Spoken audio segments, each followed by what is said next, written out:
လူငယ်တွေရုတ်တရက်ပျောက်ဆုံးသွားတာကြောင့်ရှာဖွေလို့မရပဲနောက်မှစစ်မှုထမ်းဖို့ဖမ်းဆီးရောင်းစားတာခံလိုက်ရတဲ့ဖြစ်စဉ်တွေများလာပါတယ်။ရန်ကုန်မန္တလေးလိုမြို့ပြတွေမှာခီးကပြန်လာသူအလုတ်ကပြန်လာသူတွေကိုဖမ်းဆီးပြီးစစ်မှုထမ်းဖို့ရောင်းစားခံနေရတယ်လို့မိသားစုဝင်တွေကပြောလာပါတယ်။ဖမ်းဆီးထားတဲ့လူငယ်တွေကိုရှမ်းမြောက်အမှတ်၈တင်တန်းကျောင်းနဲ့ရှမ်းအရှေ့ကကျိုင်းတုံတင်တန်းကျောင်းကိုချက်ချင်းပို့လိုက်ပါတယ်။စစ်မှုထမ်းလူငယ်တွေဟာဖုံးဆက်လာမှမိသားစုဝင်တွေသိရတာဖြစ်ပြီးတရက်နှစ်ရက်အတွင်းချက်ချင်းပို့နေတာဖြစ်ပါတယ်။ရန်ကုန်မန္တလေးပဲခူးနဲ့အေရဝတီကလူငယ်တွေကိုမထွက်ပြေးနိုင်အောင်ရှမ်းမြောက်နဲ့ရှမ်းအရှေ့တင်တန်းကျောင်းတွေကိုပို့နေတာဖြစ်ပါတယ်။အလုတ်ကအပြန်ခီးကအပြန်တွေညဖက်အပြင်ထွက်သူတွေကိုဖမ်းဆီးရောင်းစားနေတာမျိုးဖြစ်တယ်လို့မိသားစုဝင်တွေကပြောပါတယ်။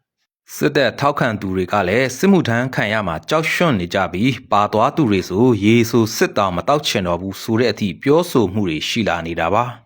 ပြီးခဲ့တဲ့ရက်ပိုင်းကလည်းညဖက်ကားတစ်စီးနဲ့လှည့်လည်ဖမ်းဆီးနေတာရှိနေပြီးကံကောင်းလို့မပါသွားတာလို့ကြုံခဲ့ရသူကမျှဝေပေးထားပါသေးတယ်စစ်တပ်ထောက်ခံသူတွေတော့မထမ်းချင်တဲ့စစ်မှုထမ်းတင်တန်းတွေကိုချိတ်ဆက်ရှာဖွေဖမ်းဆီးပြီးရောင်းစားနေတဲ့ဂိုင်းတွေရှိလာပါတယ်